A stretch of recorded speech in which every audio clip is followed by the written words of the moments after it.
Wazigan Libagaro, communication skills, tumho, personal branding ne tayay tasay ni bare. Sagapyo sinjinjinga, koye image ko balaw tesile surago jilayao. De, mutawara wiramani, lenya pyo soje ma shaunjinje.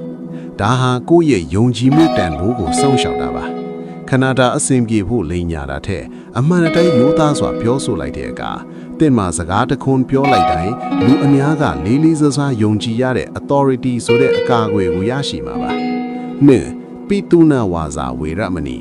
ဂုံးတိုက်စကားပြောခြင်းမှာရှောင်ကျင်ခြင်းဒါဟာလူမှုပတ်ဝန်းကျင်မှာတရားခင်းသူဖြစ်အောင်လုပ်တာပါ။တယောက်နဲ့တယောက်အထင်လွဲအောင်ကွဲပြားအောင်တိုက်ပေးမဲ့အစားစီးလုံးစီမဲ့စကားကိုပဲပြောဆိုတဲ့အခါတင့်ပတ်ဝန်းကျင်မှာရန်သူမရှိဘဲခိုင်မာတဲ့မိတ်ဆွေကောင်းများစွာဆိုတဲ့အကာအကွယ်ကိုရရှိမှာပါ။ 3. ဖရုတာဝါစာဝေရမဏီရိုင်းဆိုင်ချမ်းတန်းဟောစကားမှရှောင်ကျင်ခြင်းဒါဟာကိုယ့်ရဲ့အတွင်းစိတ်အရေးအသွေးကိုပြသတာပါစိတ်တိုးစရာကြုံရင်တော့ဆဲဆိုခြင်းထက်ယဉ်ကျေးတိမ်မွေးတဲ့စကားလုံးတွေကိုသုံးလုံးလိုက်တဲ့အခါ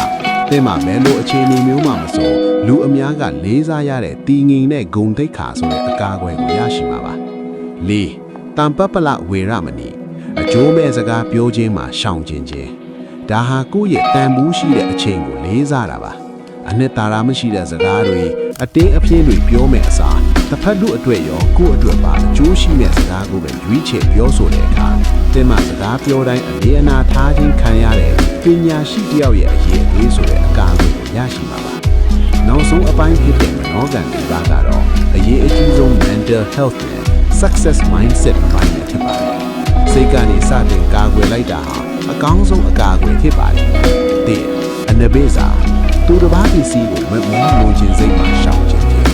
။ဒါဟာရောင်ကျဲခြင်းနဲ့ကိုယ်လန်းကိုရှောက်ခြင်းပါ။သူတစ်ပါးပိုင်ဆိုင်တာကိုကြည့်ပြီးမနာလိုဖြစ်တာလူချင်းတက်မှတ်တာတွေကိုရှောင်ခြင်းပြီးကိုယ်မှရှိတာကိုတန်ဖိုးထားတတ်တဲ့အခါအဲ့မှာအမြဲတမ်းပူလောင်နေရတဲ့လောဘမီးကနေလွတ်မြောက်ပြီးစိတ်ချမ်းသာမှုဆိုတဲ့အကာအကွယ်ကိုရရှိမှာပါ။နှစ်အပြာပါလား သူတစ်ပါးပစ္စည်းပါစီဟူသောရန်ညိုးဖွဲ့ခြင်းမှာရှောင်ကျင်ခြင်းဒါဟာအတွင်းစိတ်ငြိမ်းချမ်းခြင်းကိုတည်ဆောက်တာပါတစ်ဖက်လူကိုတုံ့ပြန်ခြင်းနာအညိုးထားတာတွေကိုရှောင်ကျင်ပြီးမေတ္တာစိတ်နဲ့ခွင့်လွှတ်နားလည်ပေးလိုက်တဲ့အခါတိတ်မှာကိုယ်စိတ်ကိုအစိတ်မတက်စေဘဲအမြဲတမ်းကြည်လည်နေတဲ့စိတ်အခြေအနေဆိုတဲ့အကာအကွယ်ကိုရရှိမှာပါ3စမ္မာတိတိမှန်ကန်သောအယူအဆရှိခြင်းဒါဟာဘဝကိုမှန်ကန်သောမှန်ပလီနဲ့ကြည်ခြင်း growth mindset ပါ ငါလုံရင်ငါပဲခိုင်းရမယ်ငါဘဝဟာငါဖန်တီးမှုပဲလို့ယုံကြည်ပြီးအယူမားတွေကိုရှောင်ကျင်လိုက်တဲ့အခါတဲ့မှာဘယ်လိုအခက်အခဲမျိုးမှမဆိုလမ်းမမားစေတဲ့ပညာအလင်းလောင်ကိုရရှိမှာဖြစ်ပါတယ်